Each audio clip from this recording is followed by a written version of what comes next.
Growing up in South Louisiana definitely has its perks. My mom's side of the family, the Joffrions, are southern raised Cajuns. My grandpa is a lawyer and owns many different cabins and camps all over the country. Recently, he purchased a houseboat about an hour away in the marsh, and he gave his old camp down to his son, who is my uncle.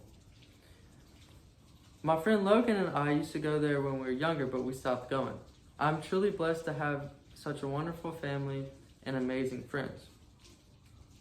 The recent duck season just passed, and it was our first time duck hunting. My uncle would invite us to the camp, which he calls the Chateau Relaxo, and my pawpaw would go to the houseboat that was about 10 minutes away down the bayou.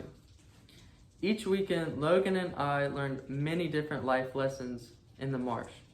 We learned how to drive mud boats, how to drive outboard motor boats, how to make a duck sauce piquant, how to clean all sorts of animals, even nutri-rats.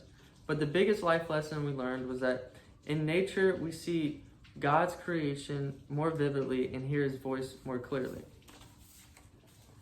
Waking up at 4 in the morning was a different type of experience, and it was exhausting, but definitely worth it.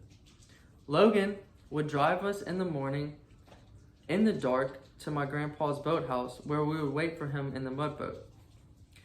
Once we got on the mud boat, we would say a prayer, put on our face masks, and hope for the best. The ride out was usually my favorite.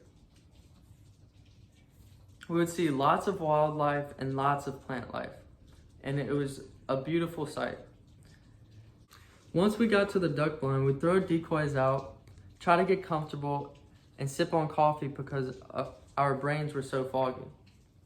Watching the sun come up was also one of my favorite parts, and watching all the birds flying gave us a different perspective on life and humbled us through patience. We didn't see many ducks, but we definitely caught many good vibes and many memories.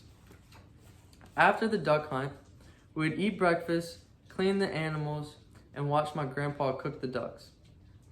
After lunch, we would head back to the Chateau Relaxo, and then we would nap until Uncle Jeremy woke us up to help him around the camp.